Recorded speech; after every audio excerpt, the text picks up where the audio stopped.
Welcome to house of Adhya.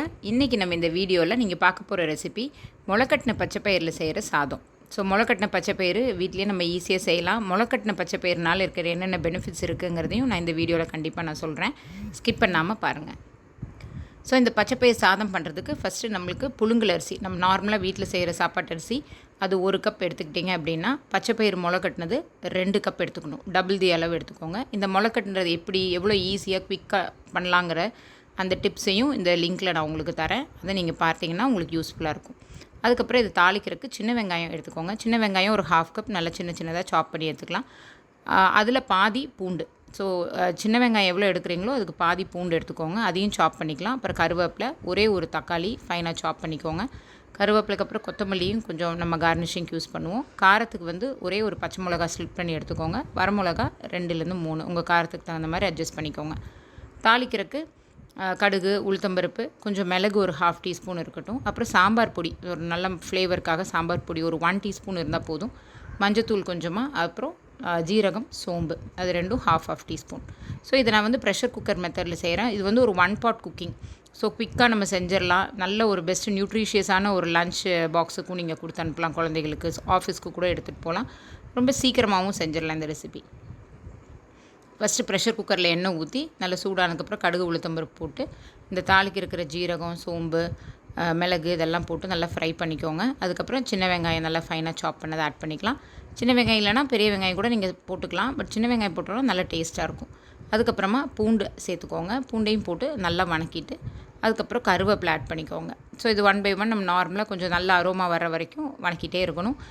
இது எல்லாமே வீட்டில் இருக்கிற இன்க்ரீடியன்ஸ் தான். ஸோ டக்குன்னு நீங்கள் செஞ்சிடலாம். மிளகா இதெல்லாமே போட்டு நல்லா ஃபைன் பண்ணிவிட்டு அதுக்கப்புறமா தக்காளி நல்லா பொடியாக நறுக்குனது. ஒரு தக்காளி இருந்தால் போதும். அப்படின்னா தான் உங்களுக்கு சாதம் நல்லா உதிரியாக வரும். இப்போ நல்லா லைட்டாக ஒரு லைட்டு டேங்கி டேஸ்ட்டில் வரும். அதுக்கப்புறம் உப்பு போட்டுக்கோங்க. உப்பு போட்டோன்னா கொஞ்சம் தண்ணி விட ஆரம்பிச்சிடும். அதுக்கப்புறம் உங்களுக்கு நல்லா இந்த தக்காளியெல்லாம் மசிச்சு வேக ஆரம்பிச்சிடும். இதில் இந்த மசாலாஸ் லைக் சாம்பார் பவுடர், மஞ்சத்தூள் இதெல்லாமே போட்டுட்டு நல்லா மிக்ஸ் பண்ணி விட்டிங்கன்னா கொஞ்சம் தண்ணி விடும். ஸோ க்ளோஸ் பண்ணி வச்சோன்னா கொஞ்சம் சீக்கிரமாக உங்களுக்கு தக்காளி நல்லா மஷி ஆயிரும். இந்த பச்சைப்பயிறு சாதத்தில் பெனிஃபிட்ஸ்ன்னு பார்த்தீங்கன்னா இதில் ப்ரோட்டீன் கண்டென்ட் நிறைய இருக்குது. பச்சைப்பயிறு கொஞ்சம் ஈஸியாக டைஜஸ்ட்டும் ஆகும். இதில் நம்ம முளைக்கட்டி செய்யும்போது இதில் உங்களுக்கு ஆன்டி ஆக்சிடென்ட் ப்ராப்பர்ட்டிஸ் இன்க்ரீஸ் ஆகும். விட்டமின்ஸ் எல்லாமே உங்களுக்கு ஜாஸ்தி ஆகிறனால உங்களுக்கு இதில் இருக்கிற மெட்டபாலிசம் உங்களுக்கு ஈஸியாக இருக்கும். டயபெட்டிக் பீப்புளுக்கு இது ரொம்ப நல்லது. ஸோ முளைக்கட்டின பச்சைப்பயிரை நீங்கள் நிறைய செஞ்சு கூட ஃப்ரிட்ஜில் கூட வச்சுக்கலாம். ஒரு 1 or 2 days வச்சுட்டு இந்த மாதிரி வெரைட்டி ஆஃப் ரெசிபீஸ் லைக் சாலட்ஸில் சேர்த்துக்கலாம்.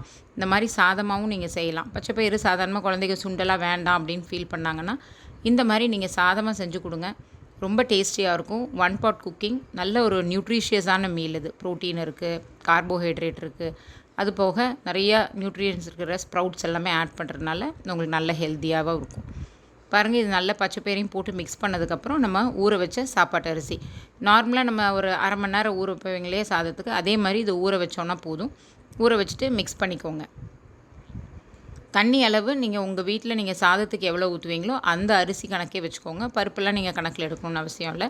1 டம்ளர் அரிசிக்கு நீங்கள் 2லேருந்து 2.5 டம்ளர் தண்ணி ஊற்றுவீங்கன்னா அதே அளவு போட்டுக்கோங்க. நல்லா இது ஒரு மைல்டு மசாலாஸ் இருக்கிறனால நல்லாயிருக்கும் சாப்பிட்றதுக்கு. இது கூட நீங்கள் பெஸ்ட்டு காம்பினேஷன் தயிர் இல்லைனா ரைத்தா அந்த மாதிரி வச்சு சாப்பிட்டிங்கனாலே போதும். நல்ல ஒரு ஃபில்லிங்காகவும் இருக்கும் இந்த ரெசிபி. பாருங்கள், இப்போ தண்ணி விட்டாச்சு, மிக்ஸ் பண்ணியாச்சு. ரொம்ப நல்லாயிருக்கும். இது ஒரு மீடியம் ஃப்ளேமில் ஒரு 3லேருந்து 4 விசில் நீங்கள் உங்கள் சாப்பாட்டு அரிசிக்கு ப்ரெஷர் குக்கரில் எப்படி பண்ணுவீங்களோ அதே அளவு பண்ணிங்கன்னா போதும். ஸோ ஃபைனலாக நல்ல ஒரு கார்னிஷிங்க்கு கொத்தமல்லி எல்லாம் ஆட் பண்ணியாச்சு.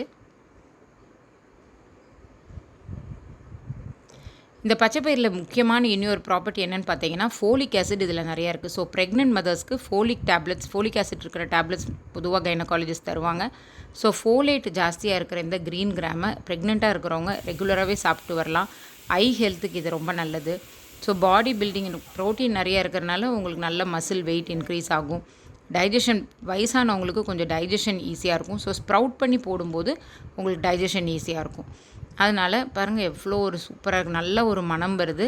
நல்ல அந்த அரோமாவோட இந்த க்ரீன் கிராம் சாதம் ரெடி ஆயிடுச்சு. ஸோ பச்சைப்பயிறு முளைக்கட்டி செஞ்ச இந்த சாதத்தை வீட்டில் நீங்கள் செஞ்சு பாருங்கள். எக்ஸலண்ட்டாக இருக்கும். குழந்தைகளுக்கு ரொம்ப பிடிக்கும். இந்த பச்சைப்பயிரில் இருக்கிற அந்த ஸ்மெல் எதுவுமே இருக்காது இதில். அதுக்கு தான் சாம்பார் பொடியெல்லாம் போடுறதுனால ரொம்ப பிடிக்கும். இது வந்து நீங்கள் வீட்டில் செஞ்சு பார்த்துட்டு எப்படி வந்துச்சுன்னு எனக்கு கமெண்ட் செக்ஷனில் சொல்லுங்கள்.